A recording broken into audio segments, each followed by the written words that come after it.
Bapak Ibu sekalian, saat perintah puasa itu diturunkan, hal pertama yang disampaikan oleh Nabi Sallallahu Alaihi Wasallam kepada para sahabat beliau pada masa itu dan berkelanjutan sampai kepada kita saat ini adalah menerangkan diantaranya tentang keutamaan Ramadan, untuk menjawab sekaligus mengentaskan hoax yang pada saat itu dibangun oleh orang-orang Yahudi yang tinggal di Madinah. Jadi ketika mereka mengatakan orang Islam tuh nggak punya puasa, ikut kita, ini puasa yang hebat, puasa yang bagus, dijawab oleh Allah, turunlah perintah, ya ayyuhalladzina amanu kutiba alaikumus syiyam kama kutiba alal ladzina min qablikum la'allakum tattaqun. Setelah itu apa yang terjadi? Buka Sahih Al-Bukhari, kitab yang ke-30, Kitabus Shaum, posisi hadis yang nomor yang kedua di topik ini, riwayat dari Talhah bin Ubaidillah radhiyallahu taala anhu, qala Rasulullah sallallahu alaihi wasallam. Perhatikan, ini kalimat pertama yang disampaikan Nabi menyambut kewajiban puasa. As-siyamu junnatun fala yarfuth wala yajhal wa in imru'un qatalahu aw syatamahu falyaqul inni sha'imun marwataini la khulufu famis sha'imi atyabu 'indallahi yaumal qiyamati min rihil miski yatruku ta'amahu wa syarabahu wa syahwatahu min ajli. Ini poinnya. As-siyamu li wa ana ajzi bihi wal hasanatu bi asyri amthaliha. Kata Nabi, puasa kita ini yang kita tunaikan spesial, beda dengan yang lainnya. Jadi ketika Yahudi mengatakan puasa kami ini puasa yang hebat, yang bagus, yang diikuti oleh umatnya Muhammad sallallahu alaihi wasallam, turun ayat, komentar Nabi pertama apa? Puasa kita kepada para sahabat, kepada kita semua, ini puasa yang spesial. As-siyamu. Lihat diksinya. Awas Pak ya, Ibu jangan salah baca. As-siyam, bukan asyab. As-siyam. Disebutkan 9 kali dalam Al-Quran. Ada as-saum, ada as-siyam, itu beda. Kalau saum, sekali disebutkan dalam Al-Quran, surah 19 ayat 26. Saum itu masih umum, kata umum untuk menunjuk kata imsak, menahan secara umum. Bisa berarti puasa yang ada ketentuan aturan, bisa berarti menahan secara singkat. Apa saja yang bersifat menahan, itu saum namanya. Contoh Sayyidah Maryam misalnya, beliau masih makan. Ya, ayat 24, 25 itu masih makan. Goyangkan pohon kurma, jatuh kurmanya, makan kurmanya. Mau minum, ambil airnya, minum. Masih makan, masih minum. Cuman diminta untuk saum. Apa saumnya? Inni nadhartu lirrahmani sauma falam ukallimal yauma insiya. Jangan bicara pada siapapun. Kamu dituduh, kamu berzina, jangan jawab. Biarkan bayinya yang bicara, dan itu mukjizat pertama untuk Isa alaihi salam. Itu nanti dimulai di ayat 31 sampai 33 di surah Maryam, surah 19. Tapi beliau diperintahkan saum. Saumnya apa? Jangan bicara. Jadi kalau bapak masih makan, masih minum, cuman gak mau bicara dulu sama ibu, itu saum. Mau kemana Abi? Kok gak jawab? Kenapa gak bicara? Sedang saum. Saum apa? Gak mau bicara sama mama. Itu bicara, contoh. Itu saum. Kalau siam, 9 kali disebutkan dalam Al-Quran, itu khusus, spesifik.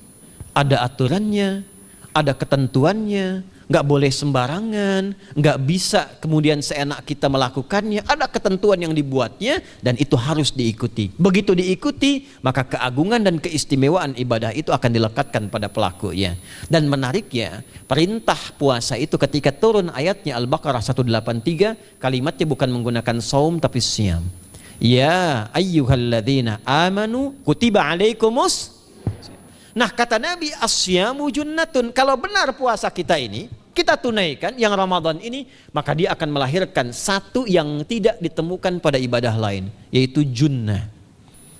Ada jinnah, ada jannah, ada junnah. Itu beda. Tapi semua katanya itu hurufnya sama, cuma harokatnya beda. Coba lihat ya. Ada junnah, jinnah, dan jannah. Jannah artinya apa? Surga. Jinnah artinya apa?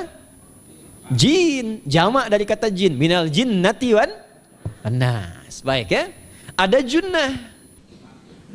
perisai.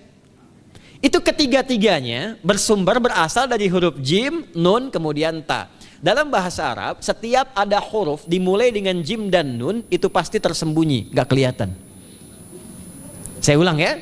Setiap ada huruf dimulai dengan jim dan nun, kalimatnya itu pasti gak nampak, gak kelihatan.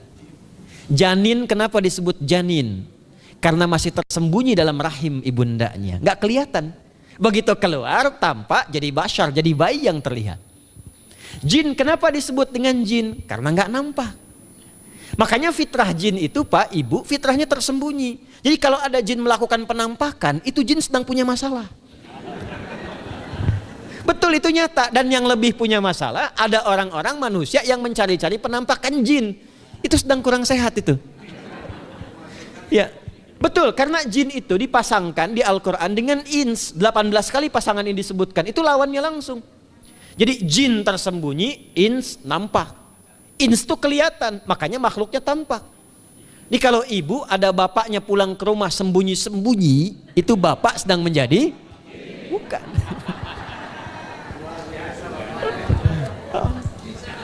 Kalau ibu sembunyi-sembunyi nyari dompet bapak, ibu sedang menjadi? Jin. Itu langsung pasangannya 3 itu. Ins itu seakar dari kata anisa, halus, lembut. Jin kasar, makanya disebut jin. Karena itu jarang ada orang kemasukan jin jadi lembut, tidak ada. Permisi mau ikut kajian sedang kemasukan jin, tidak. Kalau kata-katanya tidak meracau, tindakannya pasti kacau. Karena itu fitrah manusia itu pasti lembut. Kalau ada orang kasar, pasti ada yang salah dalam pergaulannya. Balik. Itu jin. Jannah, kenapa disebut jannah? Karena belum tampak sekarang. Makanya Nabi katakan mala ainun ra'at, nggak sama dengan yang seperti dilihat orang. Nggak kelihatan, nanti kesuksesan tertinggi yang belum tampak disebut dengan jannah karena belum tampak. Junnah itu perisai yang bisa langsung membentengi kita dari setan secara otomatis. Tapi nggak kelihatan. Karena itu kenapa ujung puasa disebut la'allakum tatakun itu dari kata takwa. Takwa itu dari kata wikoyah. Wikoyah itu artinya perisai. Nah, perisainya tidak tampak dalam diri kita. Tapi kalau terbiasa menunaikan ibadah puasa ini, kata Nabi, yang pertama kali akan terjadi pada orang yang puasanya benar, dia akan mendapatkan perlindungan berupa perisai dari Allah, hasil dari latihan puasanya yang dapat membentengi dia dari setan. Jadi ciri khas puasa Ramadan itu kalau sukses ditunaikan, itu akan terjauh dari godaan setan. Setan itu provokator yang memang hanya mengarahkan pada keburukan. Jadi dia nggak kenal benar. Lawannya malaikat. Malaikat nggak kenal salah, Pak. Nah, supaya terbentengi dari itu semua, kata Nabi SAW, kita itu dihadiahi sekarang oleh Allah. Satu ibadah yang kalau dilakukan ibadah itu akan mengakumulasi ibadah-ibadah yang lainnya, yang saat bersamaan dahsyatnya ibadah ini bisa menghadirkan junnah, perisai yang membentengi dari setan. Karena itu ketika dilakukan ibadahnya, saat yang bersamaan bisa ditahan maksiatnya, ditingkatkan amal solehnya. Setan kan ngajaknya pada yang salah kan? Malaikat ngajak pada yang soleh. Ramadan itu keutamaannya kalau sudah tiba Ramadan, itu selalu kita terdorong pada yang saleh dan tertahan untuk yang salah. Itu hebatnya puasa Ramadan. Kalau nggak percaya silahkan Pak Ibu sekalian. Cuman Ramadan yang saat datang waktunya bisa menghentikan orang berbuat maksiat. Nggak percaya cek. Orang yang punya sifat marah semarah-marahnya, itu saat Ramadan bisa berhenti marah. Buka jam 6 kurang seperempat ada yang provokasi. Dia bisa tahan marah tuh, istrinya bingung, tumben Pak nggak marah, entar habis maghrib. Bisa ditahan. Orang dusta bisa nggak dusta. Dan saat yang bersamaan, teman-teman sekalian, Bapak Ibu, itu bisa terdorong berbuat meningkatkan amal soleh. Sekarang kita keluar dari sini, ada yang minta, belum tentu dikasih. Nanti Ramadan tiba, sudah nyatet berapa yatimnya, berapa du'afanya. Amal soleh naik. Sekarang ada orang ketinggalan sholat fardu terlambat masih biasa. Ramadan ketinggalan sunnah itu gelisah. Betapa ibu-ibu para pejuang yang sangat luar biasa itu berjuang memperebutkan saf pertama setelah maghrib untuk menaruh sejadah. Ah, ini pelakunya nih. Tapi itu hebat, Bu. Saya tanya ibu kalau berjuang naruh sejadah setelah maghrib atau bahkan sebelum maghrib, itu sejadah disimpan di saf itu untuk kejar sholat apa? Tarawih, bukan isanya. Saya tanya pada ibu, tarawih itu hukumnya sunnah atau wajib? Sunnah. Ramadan tuh jangan kan yang fardu, ketinggalan sunnah bisa gelisah. Itulah Ramadan. Dan pada saat itulah ketika amal soleh dikerjakan, amal salah ditinggalkan, datanglah junnah, itu perisai yang mengikat setan. Itu yang dimaksudkan di hadis Muslim. Di topik yang ke-13 namanya Kitabus Syam.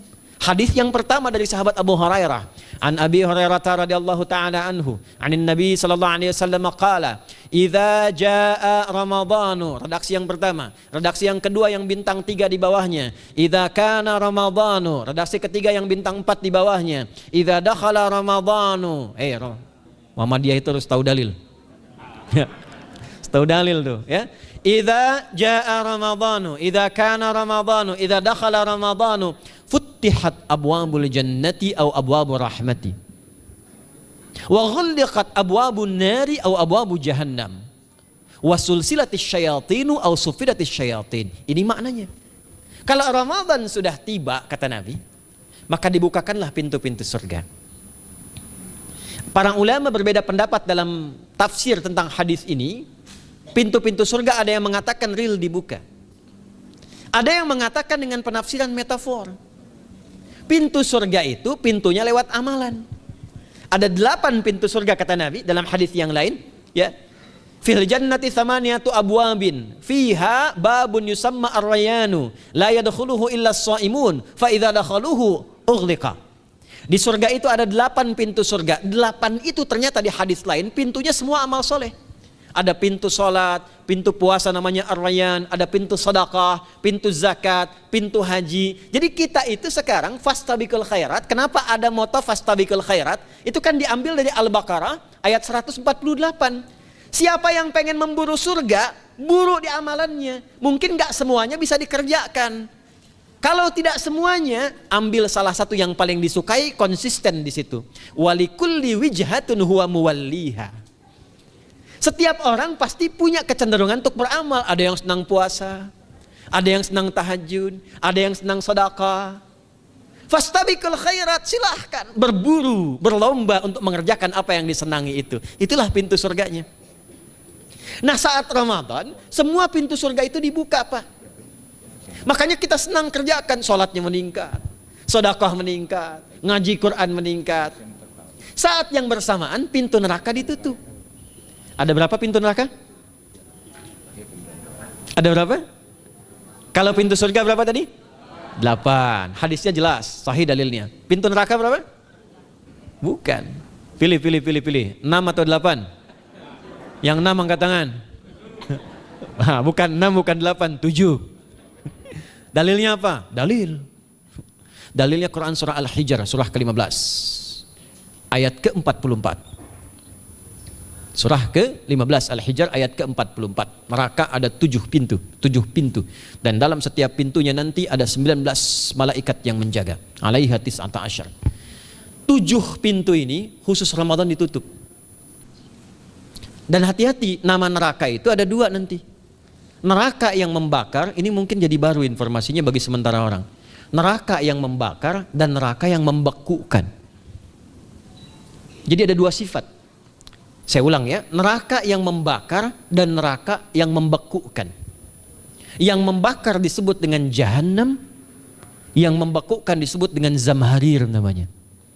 Zamharir. Jadi kalau ada orang masuk neraka, itu cuma 2 pilihannya, dibekukan atau dibakar. Jelas ya? Makanya kita dikasih pendahuluan, ada musim panas, musim dingin. Supaya merasakan, nih orang musim dingin nih pakai lapisan-lapisan baju. Musim panas cari pendingin. Kamu sekarang cari pendingin, kata Allah, di neraka nggak ada AC. Kamu sekarang pakai berlapis-lapis, di neraka beku. Jahannam itu nama apinya. Jadi nar yang membakar itu nama apinya Jahannam. Jahannam itu nama apinya. Untuk membedakan dengan api yang ada di dunia dan api yang bahan bakarnya jin dan setan saat diciptakan. Setan itu dicipta dari api. Ya, setan kan asalnya dari iblis. iblis dari jin. Setan Al-Baqarah ayat 36. Dari iblis Al-Baqarah 34. Iblis dari jin, Quran surah Al-Kahf ayat 50. Kana minal jinni fa fasaqa an amri rabbi. Jin dari api yang menyambar-nyambar, Quran surah 15 ayat 27. Wal janna khalaqnahu min naris samum. Karena narnya narus samum, maka apinya mesti beda. Karena itulah nanti nerakanya yang membakar disebut dengan jahannam. Pintunya 7, namanya banyak. Ada sa'ir, ada lava, ada neraka hutamah. 7 pintu, besarnya disebut dengan jahannam. Khusus Ramadan tutup. Ramadan tutup. Wasulsilati syayatin. Setan itu dibelenggu, diikat rapat. Bagi orang yang mau puasa benar. Awas hati-hati. Bagi orang yang mau puasa benar, karena itu kalimatnya asyamu junnatun. Kalau benar puasanya, metafornya amalan dia bisa mengikat setan. Tapi kalau puasanya nggak benar, tetap digoda juga. Makanya jangan heran, walaupun Ramadan tetap kotak infak ada yang hilang. Sendal ada yang hilang. Karena puasanya bukan siam, puasanya saum. Sedangkan diksi Nabi yang mengatakan asyamu junnatun. Puasanya yang harus benar. Nanti kita belajar fikih setelah itu. Saya ingin pendahuluan dulu ya. Setelah itu apa yang kata Nabi katakan? Ini masih mukadimah ya kita ya. Ini luar biasa nih. Ya. Jadi keutamaan Ramadan itu dahsyatnya dengan puasa biasa. Kata Nabi, kalau orang benar puasanya, bebas dia dari setan. Bukan nggak digoda, Allah kasih benteng sehingga setan nggak tembus kepada dia. Itu satu. Itu keutamaan Ramadan. 2, teruskan dulu langsung ke ujung hadisnya saja ya. Kalau yang tadi nanti latihannya fala yarfus fala yajal, itu latihan. Yang kedua, Allah langsung yang mengatakan dalam hadis qudsinya, asyamu li wa ana ajzi bihi. Khusus Ramadan, kalau ditunaikan dengan benar, maka semua yang puasa itu aku langsung yang memberikan takaran pahalanya. Sekarang kita hitung-hitungan dikit ya. Bapak Ibu kan senang hitung. Tadi bangun aja kan dihitung kan? Ya, dapatnya sekian, berkurangnya sekian, ya usahanya sekian. Sekarang kita ngitung pahala nih. Ada rumus hitung pahala dalam Al-Quran. Ya, saya tanya sebentar. Kalau satu kita kerjakan ibadah, pahalanya berapa? 10. Dalil. Apa dalilnya? Quran surah ke-6 ayat 160. Man jaa baik bil hasanati falahu asyru amthaliha. Siapa yang melakukan satu perbuatan hasanah. Hasanah itu perbuatan baik yang bernilai pahala. Itu hasanah namanya. Pahalanya disebut ajrun namanya. Lahum ajrun ghairu mamnun. Jadi perbuatan baik yang bernilai pahala disebut apa? Hasanah. Ya, eksekusinya, implementasinya disebut amal soleh. Pahalanya, hitungannya disebut ajrun namanya. Jamaknya disebut dengan ujur. Di setiap poinnya disebut dengan ajrun namanya. Nah, orang yang mengerjakan perbuatan baik berpotensi punya nilai pahala, itu setiap perbuatan baiknya 10 kebaikan. Contoh kita sholat nih, sehari berapa waktu? 5. Berapa rakaat? 17. Al-Fatihahnya 18 atau 19 kali? 17 kali ya. Kalau 18 kali berarti subuhnya 3 rakaat. Nah, itu kan kalau kita buka hadis Muslim nomor hadis 162, saat Nabi dalam peristiwa setelah Isra itu ke Masjidil Aqsa, kemudian araja bina Jibril alaihissalam, Mi'raj naik ke Sidratul Muntaha. Sidratul Muntahanya ada di surah An-Najm dari ayat 1 sampai 18-nya. Itu ketika menerima perintah salat pertama kali kan bukan 5, tapi 50. Turun kan Nabi kemudian ke langit ke-7, ketemu Nabi Ibrahim sedang senderan di Baitul Ma'mur, punggungnya senderan. Itu ada kisahnya di hadis Muslim nomor hadis 162. Kemudian turun lagi ke Nabi Musa. Nabi Musa itu kan tipikalnya senang, yang pertama agak temperamen, yang kedua itu senang mengomunikasikan sesuatu. Makanya ketika dengan Khidir alaihi salam itu senang, ya, kritisnya itu muncul kepada Nabi Muhammad ketika turun dari Sidratul Muntaha ke langit yang ke-6 itu ketemu Nabi Musa, ditanya, Muhammad SAW dapat apa tadi? Sholat. Berapa waktu? 50. Kamu tahu nggak? Umat saya itu kekar-kekar besar-besar. Segitu aja nggak kuat, apalagi umat kamu yang kayak kita sekarang nih. Minta lagi diskon sama Allah katanya. Naik tuh, minta lagi. Singkatnya 9 kali naik. Setiap naik dikurangi 5. 9 kali 5 berapa? 45. 50 kurangi 45 berapa? 5. Turunlah 5. Sampai 5 pun Nabi Musa masih komennya begini, minta lagi aja diskon. Kata Nabi, saya kurang enak lah, malu saya. Sudah diberikan yang paling pokok 5, dan itu pun belum selesai. Dengan senyumnya kemudian, lihat ini indahnya. Setiap 5 itu Allah menetapkan, setiap satunya punya 10 nilai. Jadi kalau kita kerjakan 5 waktu dikali 10 berapa? 50. Itulah dahsyatnya umat Nabi Muhammad karena keutamaan nabinya. Walaupun 5, nilainya tetap setara dengan yang umat Nabi Musa 50 kali. Karena itu keutamaan Nabi Muhammad itu sangat luar biasa. Sampai nanti dipuji Allah oleh begitu tinggi. Sifatnya, rasanya di ujung surah At-Taubah itu. Akhlaknya di surah Al-Qalam itu. Dan karena kemuliaan ini kita dapat barakahnya. Percikan keberkahannya. Apa itu? Ketika Ramadan yang puasa-puasa lain standar. Puasanya umat Muhammad SAW, setiap puasanya itu pahalanya dilipat gandakan tak terbatas. Allah langsung menilai keikhlasan pada hambanya. Paling minimal kalikan 10 kali lipat lagi dari hari biasa. Wal hasanatu bi asyri amthaliha. Jadi kalau sekarang baca Quran sekarang ini, satu hurufnya berapa? Tahu dari mana? Ya, di At-Tirmidzi nomor hadis 2910. Man qara'a harfan min kitabillahi falahu asyru hasanat. Setiap ada orang baca satu kitabullah dengan syarat dia mukmin, muslim, baca satu huruf dari kitabullah, dapat 10 kebaikan. Satu hurufnya 10, Bu, Pak. Walam aqul alif lam mim harfun, saya tidak katakan kata Nabi alif lam mim satu huruf, walakin alifun harfun, lamun harfun, mimun harfun, walikulli harfin asyru hasanat.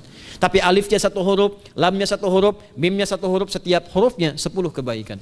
Saya kalau ada papan tulis, saya turunkan ini pakai syarah ilmu arud. Itu dahsyat lagi. Arud itu menuliskan apa yang dikatakan, bukan menuliskan simbol yang ditunjukkan. Jadi kalau kita bilang alif, tulis alif. Dan alif itu kan ada 3 huruf, hamzah, lam, fa. Hamzah berapa huruf? Tulis lagi hamzah. Itu baca Quran kalau ikhlas, pahalanya berlipat. Paling standar satu hurufnya 10. Dan hampir nggak ada orang baca Quran cuman satu huruf. Nun. Udah dulu 10 lumayan. Nggak ada. Pasti banyak itu. Dan Ramadan lebih meningkat lagi. Dan dikalikan 10 lagi, itu paling standarnya satu huruf 100, Pak, Bu. Makanya Ramadan itu limpahan pahala. Rugi orang kalau nggak ibadah saat Ramadan itu. Nabi aja itu tadarusan Quran sekali khatam. Saat tahun meninggalnya 2 kali khatam untuk ngejar kemuliaan-kemuliaan, contoh bagi kita. Itu Ramadan. Jadi ini yang pertama menjadikan kita mesti sadar Ramadan beda dengan bulan biasa. Maka disampaikan oleh Nabi yang pertama ada pelipat gandaan pahala. Yang kedua ada perisai yang bisa menjauhkan kita dari setan. Yang ketiga, saya tutup mukadimahnya. Yang ketiga, hanya Ramadan yang siang malam melahirkan ampunan Allah Subhanahu wa taala. Siang malam.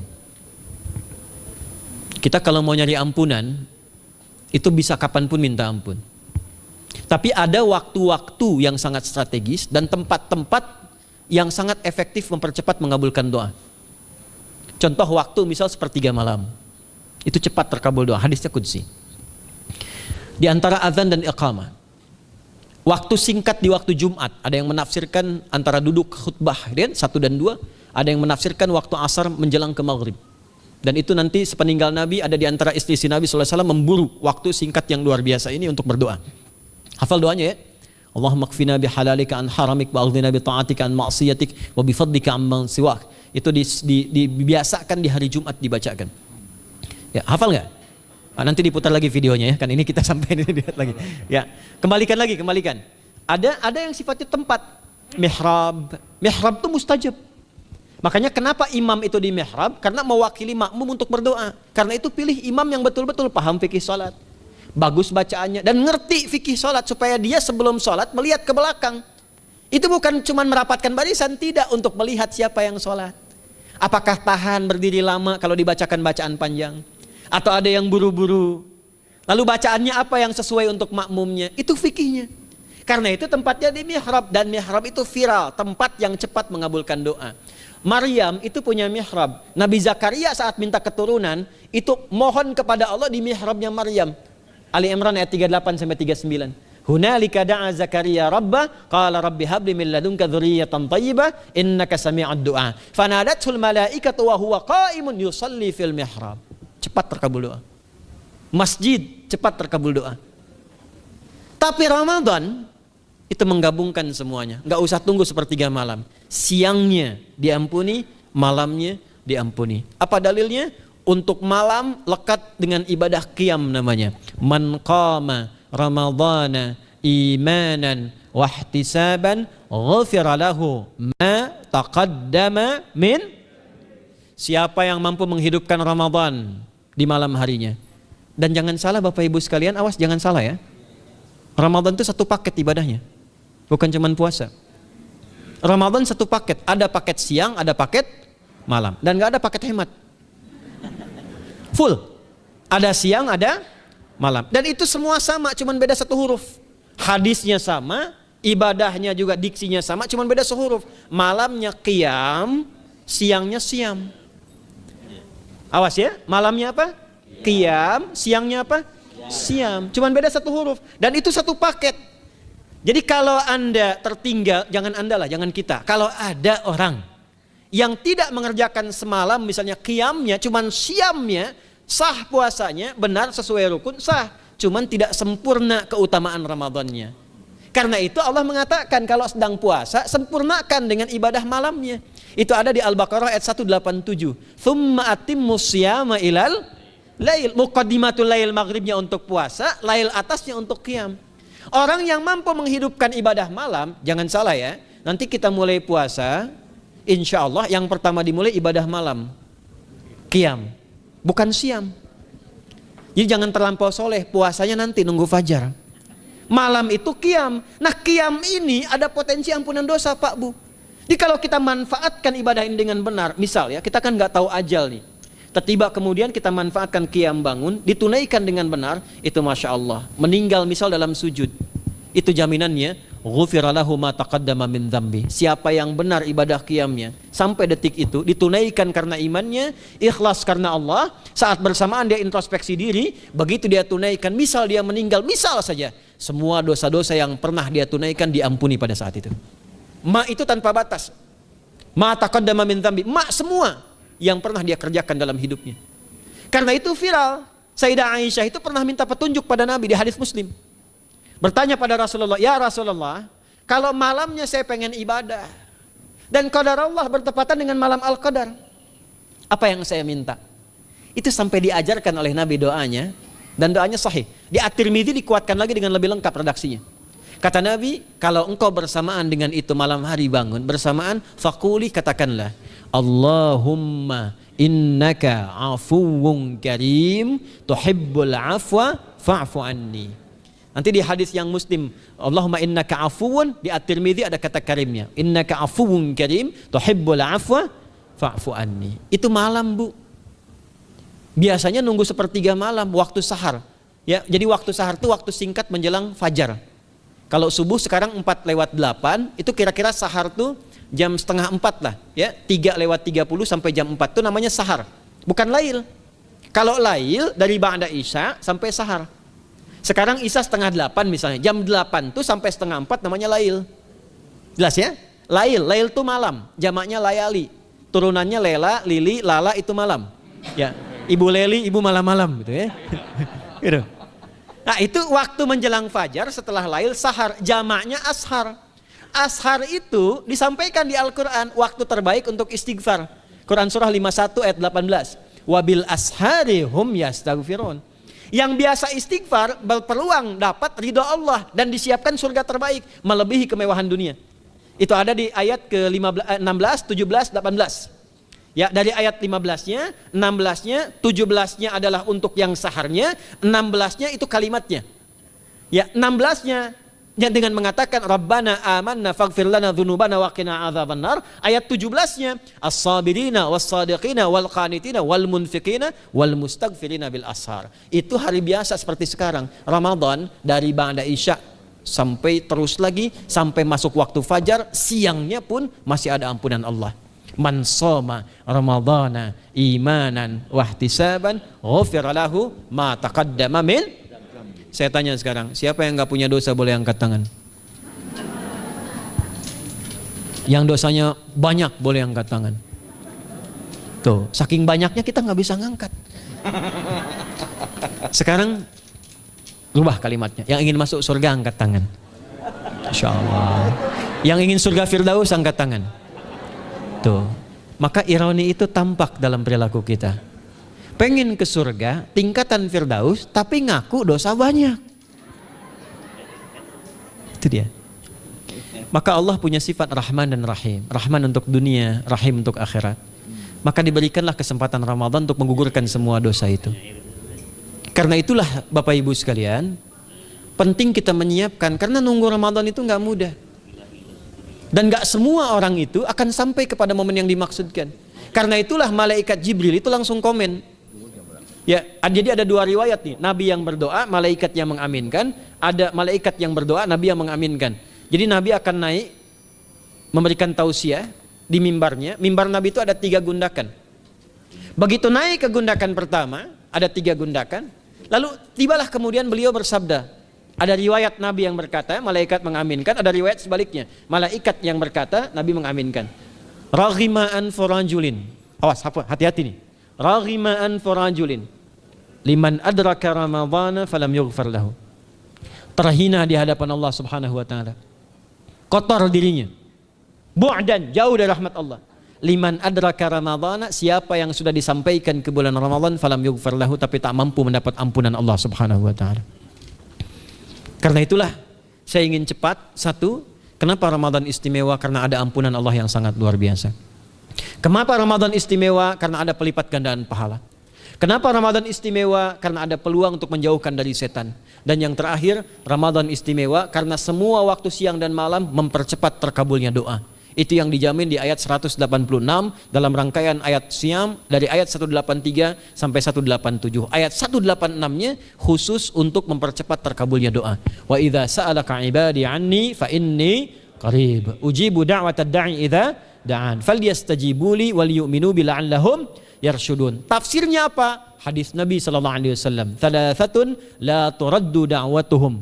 Al-imamul 'adil was-sha'ima hatta yuftira.